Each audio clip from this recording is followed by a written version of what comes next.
Quite often when we go out for photography, we can't always do sunrises and sunsets and get those golden hours. We're out there in the middle of the day. And what I want to do today is go up into the mountains just to really show you what we can capture on such a day where seemingly it's so bright and the light is so intense. It's about 12:30, sun's at its highest. We'll head on through the trees and we'll see what we can capture on a bluebird day. It's absolutely beautiful here. The pine is amazing in January. And as we progress up, I'm going to keep my eye out for some images. And I'm thinking high contrast, blue sky. We'll try a variety of different composition techniques today and different approaches to capturing some images. And the first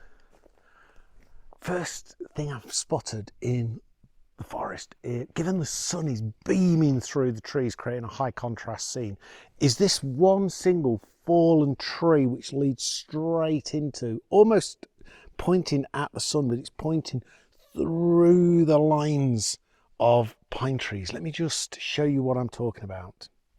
So I've been capturing a few images here. You can see I've got my tripod set over the top of the tree. There's so much pine on the forest floor. You can see the fallen tree pointing into the distance. It's a little bit hazy as well, which has created a great atmosphere with the backlit sun. We have the pines standing tall and then the sun beaming through. So I'll share a few of these images with you here. Let me know what you think in the comments below. I'm always intrigued as to what you guys think of the images. And I'll head on up a little bit further up the trail, see if there's any more in the forest. And once we come out of the tree line, we'll be at a small refuge.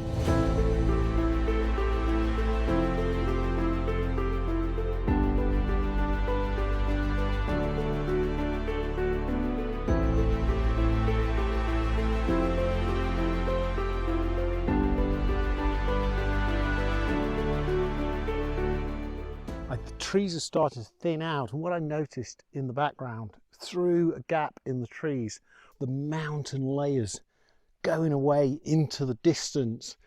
I think that the detail in the layers and the haze is absolutely spot on today with the sun behind. I'm going to put my polarizing filter on just to give some distinction in those layers. I normally don't use my polarizer at this kind of altitude because it turns the sky so dark. However, if I want to think in black and white, actually I may want to do that. I'll be taking the polarizer off and on the camera lens today, and then I'll use this to really bring out the definition in those layers. It'll really improve the quality of those images. So here's the ones I'm going to cover. I think that's giving you some idea of the compositions I'm trying from this particular spot. And after this gallery, we'll head up, and now we're coming out of the trees. It won't be too far before we're at the small little refuge.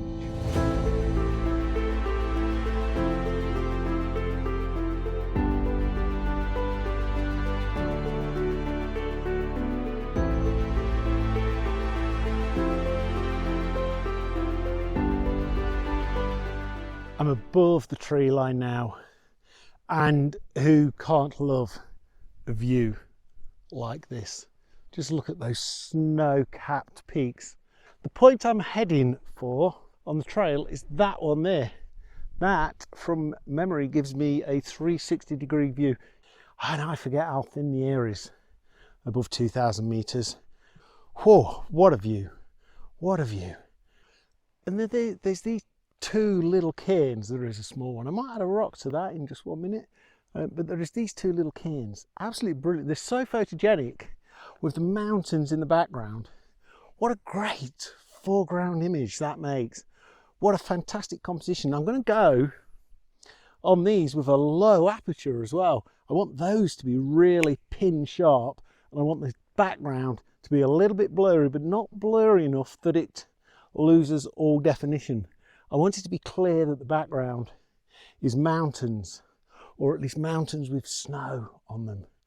Oh, very quick gallery, and then we'll go to the peak, the viewing point.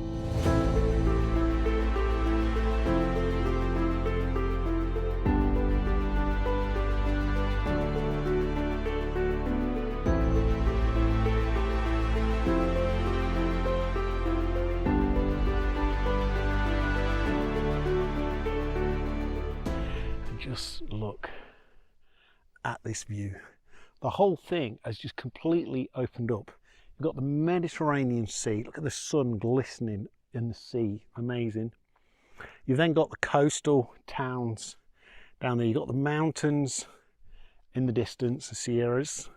And then we come into the main. This is the Sierra Nevada mountain range. It's got quite a few peaks over 3,000 meters. The one there, that is Mulhacén. That is 3,450 something meters, almost 3,500 meters. Highest peak in mainland Spain. And as you can see, it's just absolutely spectacular. A couple of things have really caught my eye though in terms of compositions.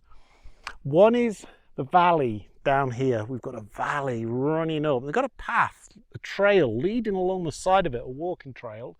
That has really taken my eye, caught my eye. We've then got this bank of trees in the foreground, really to give us layer separation, and then not a cloud in the sky. So we've got some fantastic layers. And this is why bluebird days can be brilliant, because you don't need to have sunset, golden hour, sunrise, blue hour, all of those. The sun is really bringing out the green in these pine trees. You've got the dull browny green of the hill, then you've got the snow, and then you've got the blue of the sky.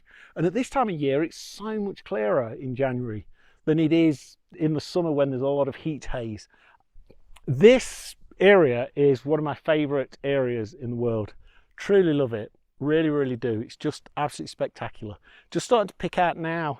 There's some red moss and lichen on the rocks on the other side of the valley as well. So I may well get just do a bit of zooming in on those. What a fantastic view. Absolutely. I know I keep saying absolutely. I probably ought to stop saying absolutely quite so much, but it is an absolutely fantastic view.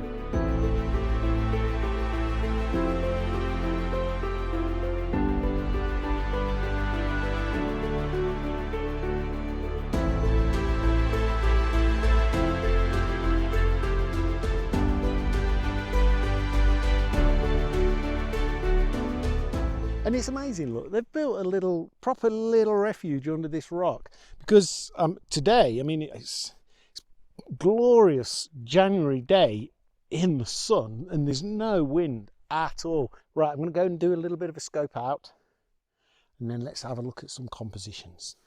And for my next one, I've got the camera really low.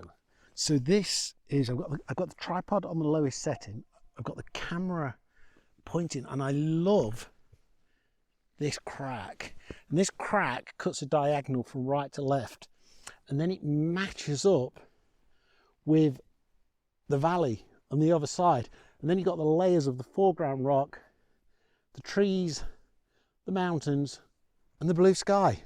Getting low is absolutely critical sometimes for photography. Just get that camera down there, look for these kind of small features, these leading lines, so you can get the details as it leads you into the mountains in the distance. And another composition that I've got here, I've got my camera behind me because there's basically nowhere to stand and I won't be able to, I really don't want to fall off these rocks. And if I just spin around, oh, the sun is so bright. You've got these rocks in just piled up, and then, but what you've got to make a fantastic foreground and framing for the snow-capped peaks in the background. And there's two ideas I've got here. One is there's a number of leading lines coming in, which gives a really good leading eye, blocked by the shadows of the rocks, and then leading us straight through into the distance. The other one, let me just clamber up onto this rock. The other one that I've got here is using the shadow of this rock, and then the valley that leads up to the peaks is just absolutely spectacular. Final composition from this location. What I've really noticed here with the light and the shadows, the way the sun is coming across, we've got Pico Valletta, which is the kind of triangular pointy one, the highest peak you can see in the background. And then what we've got is the ravine coming down from the peak right down into the base of the valley, just skimming the tops of the green trees. And I think portrait mode, that will make a fantastic leading line. I've zoomed out a little bit. It's a little bit wider than 3:2. So what I've done is I've zoomed out a little bit, and in post I'll just crop it just a little bit. I've still got the polarizer on for this because I want that sky to just be, I want the colours to really come out. And also the polarizer is just cutting the glistening off of the snow so that I can not worry too much about the high contrast settings. So that's me done on this walk. I do hope that you found these compositions useful. I have really enjoyed this walk. I hope that you found the tips useful as well. The gallery is coming up in 1 second. If you have found it useful or inspirational maybe, please remember to hit that like and subscribe button. And I'll also drop the location and the route in my community tab so that you've got access to that as well. Enjoy the gallery, and until next time, thank you very much for watching, and I'll see you soon.